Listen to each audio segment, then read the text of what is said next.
बच्चों ऑप्टिक्स के last lecture में हमने डिस्कस किया था एंगल ऑफ डेविएशन के बारे में। आज हम डिस्कस करने जा रहे हैं बच्चों वेलोसिटी ऑफ इमेज। यस, अगर मान लो प्लेन मिरर के सामने कोई एक ऑब्जेक्ट रखा हुआ है और अगर वो ऑब्जेक्ट मूव करने लग जाए या फिर प्लेन मिरर मूव करने लग जाए तो इमेज किस तरीके से बिहेवियर करेगी, कैसे इमेज की वेलोसिटी हम निकालेंगे, कैसे इमेज मूव करेगी, किस डायरेक्शन में वो मूव करेगी, पूरा सब कुछ डिटेल में हम डिस्कस करने जा रहे हैं। पहले मैं छोटे छोटे पार्ट में आपको अलग अलग केस समझाऊंगा और फिर उन सभी केसेस को एक इक्वेशन में क्लब करके आपको सिखा दूंगा और बहुत ही इंटरेस्टिंग ये लेक्चर होने वाला है, तो ध्यान से आप एक एक चीज को समझे। चलिए हम शुरू करते हैं बच्चों। मान लो एक प्लेन मिरर में लेता हूं लाइक दिस, ये मैंने एक प्लेन मिरर लिया M, इससे कुछ दूरी पे मान लो बच्चों मैंने ऑब्जेक्ट रखा हुआ है, वो पॉइंट ऑब्जेक्ट है वो रखा हुआ है मैंने, और मान लो इसकी दूरी है प्लेन मिरर से let's say x, plane mirror से इसकी दूरी कितनी है बच्चों x। तो आपको पता ही है object distance from the plane mirror will be equals to image distance from the plane mirror. That means इस ऑब्जेक्ट की इमेज एग्जैक्टली यहां पर बन जाएगी और वो भी x डिस्टेंस की दूरी पर फ्रॉम द प्लेन मिरर। क्या आपको मेरी बात समझ में आ रही है? क्लियर है बच्चों? मान लो ये प्लेन मिरर अभी फिक्स है, अभी हम प्लेन मिरर को मूव नहीं कर रहे, बारी बारी से हम केसेस समझेंगे। प्लेन मिरर फिलहाल मान लो फिक्स है बच्चों, और ये ऑब्जेक्ट मान लो प्लेन मिरर की तरफ मूव किया, ये ऑब्जेक्ट मान लो प्लेन मिरर की तरफ मूव करता है और लेट से ये ऑब्जेक्ट थोड़ी देर बाद यहां पर पहुंच जाता है o' और ये कितना डिस्टेंस ट्रेवल करता है मान लो dx, कितना डिस्टेंस ट्रेवल करता है dx, मतलब कितना शिफ्ट हुआ dx, और किधर की तरफ शिफ्ट हुआ टुवर्ड्स द मिरर, किधर की तरफ शिफ्ट हुआ टुवर्ड्स द मिरर, और मान लो कितने टाइम में शिफ्ट हुआ dt टाइम में। क्या आपको मेरी बात समझ में आ रही है? क्लियर है एकदम? तो जो ऑब्जेक्ट डिस्टेंस, अब जो नया ऑब्जेक्ट डिस्टेंस है बच्चों वो कितना रह जाएगा x माइनस dx। तो नया ऑब्जेक्ट डिस्टेंस कितना रह जाएगा बच्चों x माइनस dx। तो अब आपको पता है object distance is always equals to image distance from the plane mirror. तो अब इमेज भी शिफ्ट हो गई होगी बच्चों, और इमेज डिस्टेंस कितना रह गया होगा बच्चों x माइनस dx, और ये पूरा x है, ये x माइनस dx है बच्चों। तो ये कितना निकलेगा, ये कितना निकलेगा बच्चों अगेन dx, ये भी कितना निकलेगा dx, और ये प्रोसेस कितने टाइम में हुआ है बच्चों dt टाइम में। इसका क्या मतलब है, अगर ये ऑब्जेक्ट dx शिफ्ट हुआ टुवर्ड्स द मिरर तो इमेज भी dx शिफ्ट हुई टुवर्ड्स द मिरर। क्या आपको मेरी बात समझ में आ रही है? इसका मतलब अगर ऑब्जेक्ट dx शिफ्ट होता अपोजिट टू द मिरर तो इमेज भी dx शिफ्ट होती opposite to the mirror in the same time dt। क्या आपको मेरी बात समझ में आ रही है? क्लियर बच्चों? तो ऑब्जेक्ट की वेलोसिटी ये तो हम निकाल ही सकते हैं बच्चों, वेलोसिटी ऑफ ऑब्जेक्ट वो क्या होगा बच्चों dx by dt। लेट से मैंने इसको डिनोट कर दिया v से। क्या आपको मेरी बात समझ में आ रही है? इन द सेम मैनर बच्चों वेलोसिटी ऑफ इमेज भी क्या होगी dx by dt, लेकिन बच्चों यहां पर मैं माइनस साइन लगाऊंगा, minus sign signifies the direction only. अगर मैं ये डायरेक्शन पॉजिटिव ले रहा हूं तो ये डायरेक्शन क्या हो गई बच्चों नेगेटिव, अगर मैं ये डायरेक्शन पॉजिटिव ले रहा हूं तो ये डायरेक्शन क्या हो गई बच्चों नेगेटिव। और velocity is a vector quantity, इसका मतलब एक बहुत जबरदस्त रिलेशन हमारे सामने आ रहा है, velocity of image will be equals to minus of velocity of object. Velocity of image will be equals to minus of velocity of object. Minus sign only signifies the direction. That means अगर object ऐसे जा रहा है तो image ऐसे जाएगी, अगर object ऐसे जा रहा है तो इमेज ऐसे जाएगी, लेकिन मैग्नीट्यूड क्या होगा सेम। इसका क्या मतलब है, मान लो बच्चों ऑब्जेक्ट 2 मीटर पर सेकंड से ऐसे जा रहा है तो इमेज 2 मीटर पर सेकंड से ऐसे जाएगी। अगर ऑब्जेक्ट 7 मीटर पर सेकंड से ऐसे जा रहा है तो इमेज 7 मीटर पर सेकंड से ऐसे जाएगी। क्या आपको मेरी बात समझ में आ रही है? क्या कंसेप्ट एकदम क्लियर है? और ये कहानी क्या है बच्चों समझो। देखो मान लो ये अपना प्लेन मिरर है, क्लियर है? एक तो हो गया बच्चों प्लेन मिरर का नॉर्मल, ये प्लेन मिरर का नॉर्मल, और एक हो गया बच्चों प्लेन मिरर से हॉरिजॉन्टल, मतलब या तो ऐसे या फिर ऐसे। क्लियर है? तीन ही डायरेक्शन हो सकती है, प्लेन मिरर के हॉरिजॉन्टल या फिर प्लेन मिरर के नॉर्मल। अगर मान लो मैं आपसे कहूं बच्चों ऑब्जेक्ट जो है ऐसे मूव कर रहा है 2 मीटर पर सेकंड से, तो कॉमन सेंस है इमेज भी ऐसे ही मूव करेगी 2 मीटर पर सेकंड से। क्या आपको मेरी बात समझ में आ रही है? अगर मैं कहूं ऑब्जेक्ट ऐसे मूव कर रहा है 2 मीटर पर सेकंड से, तो इमेज भी ऐसे ही मूव करेगी 2 मीटर पर सेकंड से। मतलब कि अगर ऑब्जेक्ट जो है हॉरिजॉन्टली मूव कर रहा है, अगर ऑब्जेक्ट हॉरिजॉन्टली मूव कर रहा है, प्लेन मिरर के हॉरिजॉन्टली मूव कर रहा है, मतलब कि प्लेन मिरर के पैरेलल डायरेक्शन में मूव कर रहा है, प्लेन मिरर की सरफेस के पैरेलल डायरेक्शन में मूव कर रहा है, तो उसका जो डिस्टेंस है मिरर से वो चेंज नहीं होगा। अगर वो चेंज नहीं होगा तो इमेज का डिस्टेंस भी चेंज नहीं ही होगा। ऑब्जेक्ट का डिस्टेंस सिर्फ और सिर्फ कब चेंज होगा? जब वो अलोंग द नॉर्मल, मतलब perpendicular to the mirror move करेगा। क्या आपको मेरी बात समझ में आ रही है? क्लियर है एकदम? इसका क्या मतलब है? Velocity of image will be equal to minus of velocity of object only. किस केस के लिए है माइनस साइन? किस केस के लिए? सिर्फ along the normal, along the normal. और अगर हॉरिजॉन्टल की बात करेंगे, हॉरिजॉन्टल की बात करेंगे, हॉरिजॉन्टल की बात करेंगे तो simple velocity of image will be equal to velocity of object. क्या आपको मेरी बात समझ में आ रही है? क्लियर है? ये सारी कहानी एकदम क्लियर है, ऑब्जेक्ट मूवमेंट एकदम क्लियर है। इसको बच्चों आप नोट करें, हम आगे बढ़ेंगे। चलिए बच्चों, अभी हमने ऑब्जेक्ट मूव करा लिया, अब हम मूव कराएंगे मिरर। सारे केस करेंगे ऐसे ही, फिर हम दोनों को कंबाइन कर देंगे और बहुत शानदार रिजल्ट पढ़ेंगे। मान लो बच्चों एक मिरर मैं ऐसे बना देता हूं, लाइक दिस। मैंने एक ऐसे मिरर बना दिया इस तरीके से, लाइक दिस। क्लियर है? ये एक ऑब्जेक्ट रखा हुआ है बच्चों यहां पर, जो कि x डिस्टेंस की दूरी पर है मिरर से। तो object distance will be equal to image distance, तो इमेज भी x डिस्टेंस की दूरी पर बन जाएगी। क्या आपको मेरी बात समझ में आ रही है? क्लियर बच्चों?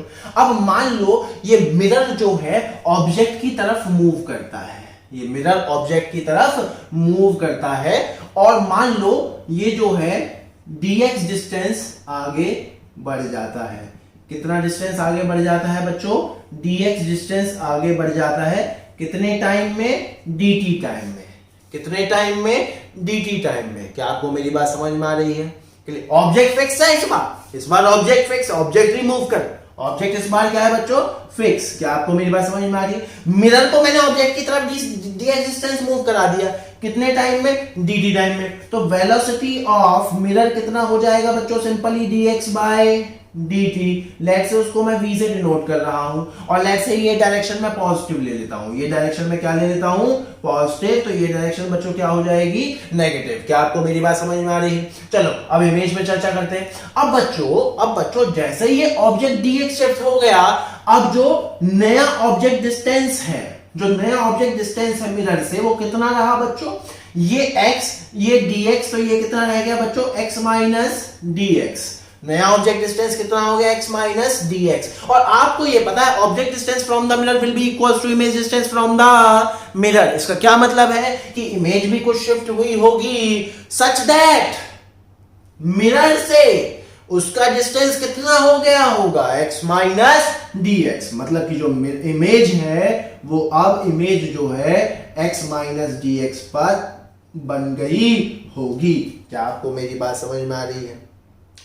अब और ये फिनोमेना कितने टाइम में हुआ होगा? dt टाइम में। अब बस मुझे ये निकाल लेना है कि इमेज जो है कितना शिफ्ट हुई, इमेज कितना शिफ्ट हुई dt टाइम में। उसके बाद मैं उसकी क्या निकाल लूंगा? वेलोसिटी। मतलब मुझे ये डिस्टेंस चाहिए। देखो भाई, सुनो भाई, कैसे निकलेगा? बहुत बढ़िया।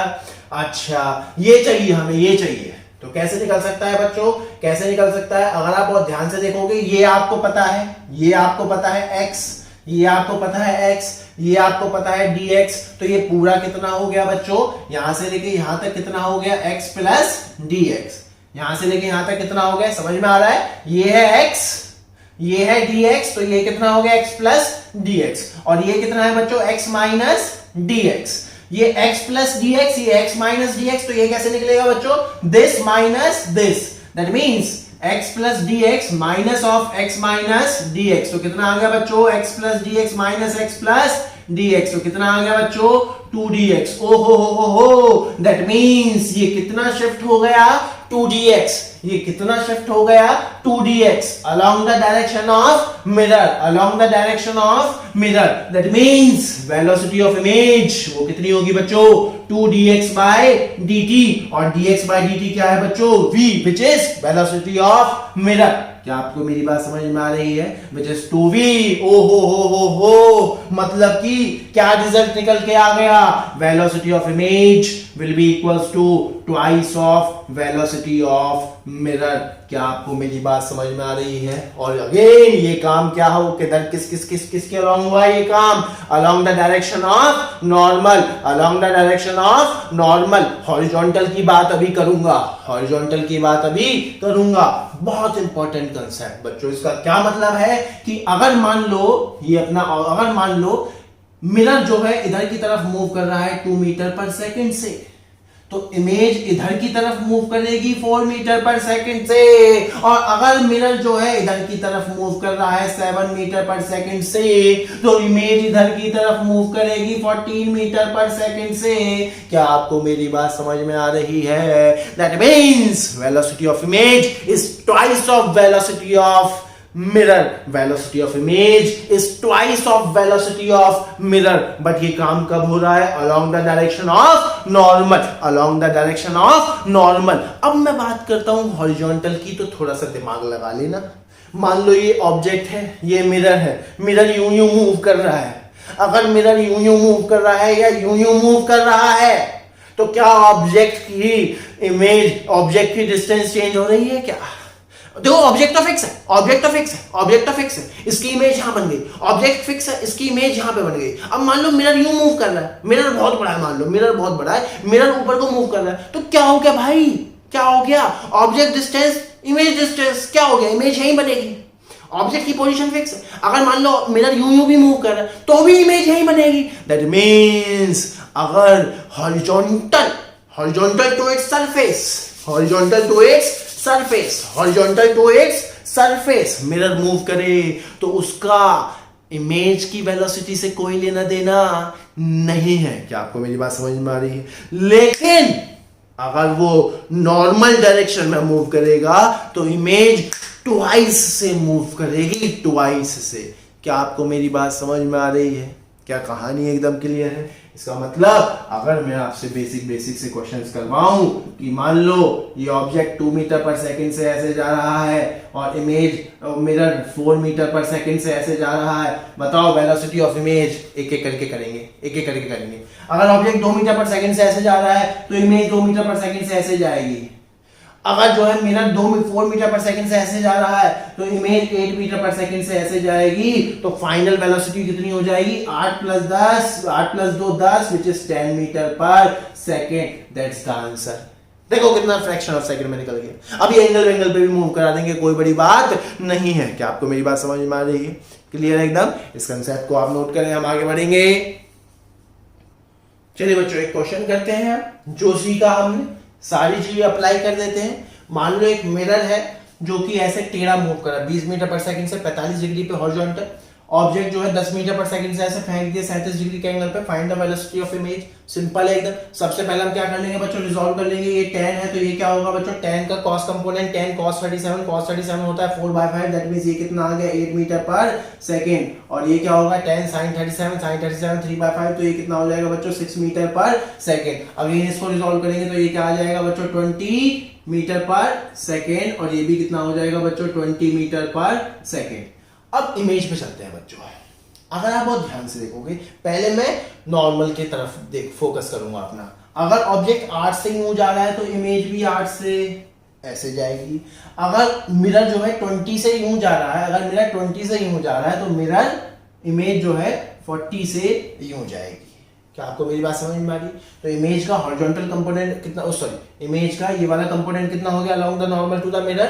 48 मीटर पर सेकंड. अब हम बात करते हैं इधर की. अगर ऑब्जेक्ट 6 मीटर से ऊपर जा रहा है, तो इमेज 6 मीटर से ऊपर जाएगी. अगर मिरर 20 मीटर से ऊपर जा रहा है तो उसका तो कोई फर्क पड़ता नहीं है। दैट मीन्स फाइनल वेलोसिटी कितनी हो गई ऑब्जेक्ट इमेज की, ये कितना हो गया बच्चों 48 मीटर पर सेकेंड, और ये कितना हो गया बच्चों 6 मीटर पर सेकेंड। दैट मीन्स अब ऐसे वेक्टर फॉर्म में लिखूंगा तो क्या हो जाएगा बच्चों -48 I cap plus 6 J cap, that's it. अगर स्पीड पूछ रहा है वो तो स्पीड कैसे निकल जाएगी बच्चों, √48 का स्क्वायर प्लस 6 का स्क्वायर एंड जस्ट कैलकुलेटेड। क्या आपको मेरी बात समझ में आ रही है? ऑल तो मैंने आपको बिल्कुल डिटेल में समझा दिया, अब आपको कोई फॉर्मूला कोई इक्वेशन की कोई जरूरत नहीं है। इससे टिपिकल क्या बनेगा, एंगल पर मूव करा दिए, ज्यादा से ज्यादा क्या होगा वो वेक्टर फॉर्म दे देगा ऑब्जेक्ट की आई कैप जे कैप में, इसकी आई कैप जे कैप के कैप में, कोई बड़ी बात नहीं है। क्लियर है? स्टिल बच्चों अगर हम इक्वेशन बनाने भी चाहें तो कोई बड़ी बात तो है नहीं बच्चों। ये हो गया अपना मिरर, क्लियर है, ये हो गया ऑब्जेक्ट, ये हो गई इमेज, क्लियर है, ये इसकी दूरी यहां से x, तो ये भी कितना हो गया बच्चों x, क्लियर है। अब बच्चों देखो आपको पता ही है डिस्टेंस वगैरह डिस्प्लेसमेंट वगैरह जो मेजर होता है वो एक फिक्स पॉइंट से मेजर होता है, और यहाँ पर हमारा रेफरेंस क्या है मिरर। तो हम बोल सकते हैं बच्चों x coordinate of image with respect of mirror will be equals to minus of x coordinate of object with respect of mirror. Minus sign क्यों लगाया, जस्ट उल्टा। अगर ऑब्जेक्ट ऐसे मेजर हो रहा है तो इमेज ऐसे मेजर हो रही है फ्रॉम द मिरर, अगर ऑब्जेक्ट ऐसे मेजर हो रहा है तो इमेज ऐसे मेजर हो रही है फ्रॉम द मिरर। क्लियर है एकदम। अगर मान लो ये मूवमेंट में आ जाए, अगर ये मूवमेंट में आ जाए, ये सारी चीजें मूवमेंट में आ जाए तो टाइम के साथ डिफरेंशिएट कर दो, तो differentiate it, dx im by dt will be equals to minus of dx om by dt, और ये क्या हो जाएगा बच्चों velocity, which is velocity of image with respect of mirror will be equals to minus of velocity of object with respect of mirror, और ये open करना आता ही है बच्चों, velocity of image minus velocity of mirror minus of velocity of object minus velocity of mirror।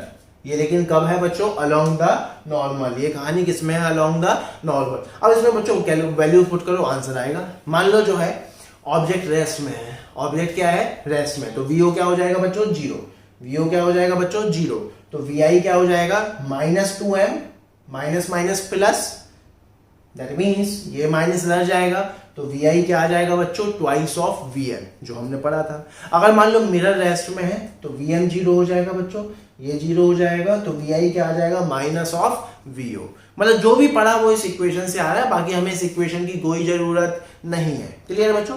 अब although मैंने यहाँ पर सारा डिटेल में आपको पढ़ा दिया है वेलोसिटी ऑफ इमेज के बारे में, डिटेल में हमने बात कर ली है, और यही चीजें बच्चों सारी की सारी कहाँ जाएंगी, स्फेरिकल मिरर के केस में सब कुछ सेम टाइम पास होगा, रिपीट टेलीकास्ट होगा। क्लियर है बच्चों। अब इसमें क्या होगा, थोड़ा अगर डिफिकल्टी लेवल बढ़ाना है बच्चों तो क्या होगा, इसमें वो मैकेनिक्स इन्वॉल्व कर देगा। मतलब कि इस तरीके से कहानी हो सकती है, जैसे कि मान लो एक ऑब्जेक्ट ले लिया है, 2 kg का ऑब्जेक्ट है, 2 kg का ऑब्जेक्ट है, इसकी रफ्तार ले ली लेट से 4 मीटर पर सेकेंड, और ये मान लो 5 kg का ऑब्जेक्ट है और इसके ऊपर एक मिरर रखा हुआ है, इसकी रफ्तार है लेट से, इसकी रफ्तार है 2 मीटर पर सेकेंड, इन इलास्टिक कोलिजन है, ई की वैल्यू ले ली लेट से, ई की वैल्यू 0.4, ई की वैल्यू कितनी हो गई 0.4, तो वो पूछेगा आपसे after collision find the velocity of image, तो निकल जाएगा यार, निकल जाएगा। जैसे ही कोलिजन कराएंगे हम इन दोनों की क्या निकाल सकते हैं, वेलोसिटी निकाल सकते हैं। कैसे निकाल सकते हैं, एक इक्वेशन बनेगी ई की और एक equation law of conservation of momentum, that means जैसे इसकी और इसकी वेलोसिटी आ जाएगी तो फिर तो सिंपल है, वेलोसिटी ऑफ ऑब्जेक्ट और वेलोसिटी ऑफ मिरर पता है, इसमें वैल्यू पुट करेंगे आंसर आएगा। क्या आपको मेरी बात समझ में आ रही है। एसएचएम इससे इन्वॉल्व हो सकता है, एसएचएम जोड़ देगा, मतलब बहुत कुछ किया जा सकता है इसमें, बहुत कुछ किया जा सकता है। मतलब इसको अगर डिफिकल्टी लेवल को बढ़ाना है तो इसमें मैकेनिक्स इन्वॉल्व हो जाएगी। क्या आपको मेरी बात समझ में आ रही है, क्लियर है। तो इस लेक्चर को हम यहीं रोकते हैं। आई होप ये आपको समझ में आया होगा। Thank you.